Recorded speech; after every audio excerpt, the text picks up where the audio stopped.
C'est l'heure à présent du focus. Nous partons à Bangui, la capitale de la Centrafrique. La guerre civile qui a provoqué le chaos il y a 3 ans est maintenant terminée. La capitale est pacifiée. Les troupes françaises se sont retirées au mois d'octobre. Le gouvernement a donc décidé d'encourager le retour des déplacés dans leurs anciens quartiers. Même si certains ont envie de retrouver leur ancienne vie, ils ont beaucoup d'appréhension. Dans le camp situé près de l'aéroport, il reste encore près de 28 000 civils. Regardez le reportage de Patrick Fandio, Édouard Dropsy et Mathieu Mondoulet. Un spectacle très ordinaire sur le tarmac de l'aéroport de Bangui. À seulement quelques mètres de la foule, des atterrissages d'avions tous les jours sur une piste empruntée par des centaines de Centrafricains. Des déplacés de guerre, réfugiés depuis 3 ans autour de cet aérodrome vétuste, venus y chercher protection et sécurité près des casques bleus de l'ONU. Un camp de fortune dans un décor lunaire, au milieu de carcasses d'avions fantômes. Jusqu'à 28 000 habitants recensés ici, mais désormais invités à repartir chez eux, à devoir quitter ce site et leurs abris, promis à une casse prochaine. Il y avait des huttes ici jusqu'au bout. Vous allez là où il y a le tôle. Les tôles, il y avait des huttes jusque là-bas. Bonne année, ma. À l'initiative du déménagement de ce camp des déplacés de l'aéroport, Virginie Baïkoua, ministre centrafricaine des Affaires sociales, en tournée pour évaluer le rythme de l'évacuation. Une opération dictée selon elle autant par des raisons sécuritaires que sanitaires. Vous avez vu là, c'est une habitation. Donc, les gens ont vécu ici 3 ans, avec des dégradations de l'état de santé et de tout. Donc aujourd'hui, ils sont conscients que leur vie, c'est dans les quartiers. Et afin de les inciter à retourner vivre dans leur quartier de Bangui, une opération de recensement pour leur attribuer une allocation de retour. Une modeste somme d'argent en guise d'aide au départ, offerte à ces familles de déplacés ayant accepté de quitter l'aéroport. Un ménage qui est composé de 3 personnes, on leur donne 50 000 francs. Un ménage composé de 4, 5, 6 personnes en allant, on leur donne 100 000 francs. 75 à 150 euros par famille, un montant insuffisant pour Albert, 52 ans, contraint à ce départ de la zone de l'aéroport. Après avoir résisté pendant 3 ans à la tentation d'un retour dans son quartier, le voici résigné, démontant sa cabane à contre-cœur, encore tenaillé par la peur de rentrer à la maison. On sait que quand nous sommes ici, c'est la sécurité. D'autant plus que si on reste dans le quartier, il y a des gens qui sont restés dans le quartier, ils ont trouvé la mort. En route, à bord d'une charrette, avec ses 8 enfants, pour le voyage retour vers son quartier, à quelques kilomètres de l'aéroport. Mon quartier, c'est quelque part ici. On va rentrer, vous allez voir ça. À la lisière du PK5, une zone peuplée en majorité de musulmans à Bangui, voici ce qui reste du quartier d'Albert. Un quartier de chrétiens comme lui, aujourd'hui en ruine, avec ses séquelles de guerre. Tout ça a été détruit par les Séléka. Les Séléka, la rébellion à dominante musulmane ayant affronté il y a 3 ans les milices armées anti-Balaka d'obédience plus chrétienne et animiste.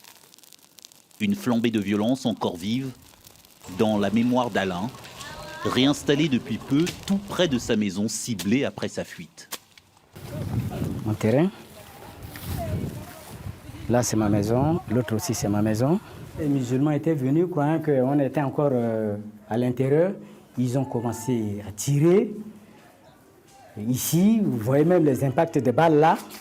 Un retour au quartier pour reconstruire une maison, reprendre le cours de sa vie avec un brin d'appréhension, la crainte de voir un vent mauvais souffler à nouveau sur les braises du conflit.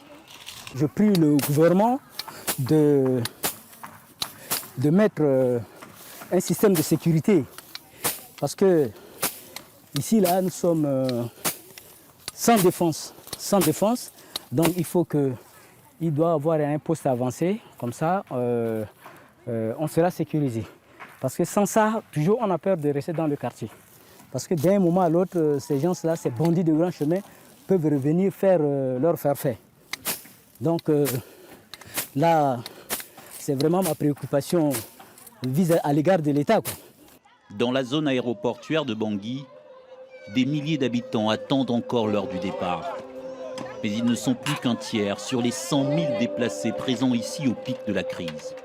Dans un camp devenu un baromètre du fragile retour à la paix dans l'instable République centrafricaine. Et Médecins sans frontières a été la principale ONG à apporter assistance aux déplacés de l'aéroport pendant le conflit. On est en ligne avec le coordinateur des opérations pour MSF, Renzo Fricke. Bonjour et merci d'être avec nous. D'abord, est-ce que vous pensez que les conditions à la fois humanitaires et sécuritaires sont réunies pour que les civils du camp Mpoko retournent dans leurs anciens quartiers ? C'est extrêmement difficile à dire, mais je pense que maintenant, depuis 3 ans que le camp existe, il est sans doute temps de tourner la page. Au début du reportage, vous dites que la ville est désormais pacifiée. Je pense que ça, c'est un petit peu exagéré. Je pense que Bangui, comme tout le pays, la Centrafrique reste une ville et un pays extrêmement instable, où le moindre incident sécuritaire peut arriver extrêmement vite et des nouveaux déplacements de population peuvent arriver d'un moment à l'autre. Maintenant, je pense qu'aujourd'hui, les déplacés de Mpoko demandaient essentiellement une meilleure sécurité dans leur quartier d'origine. Je pense qu'aujourd'hui, effectivement, la sécurité est en tout cas bien meilleure qu'elle l'était il y a quelques mois ou il y a quelques années. Quel est par ailleurs l'état des infrastructures dans la capitale ? Est-ce que les hôpitaux et les écoles fonctionnent, par exemple ?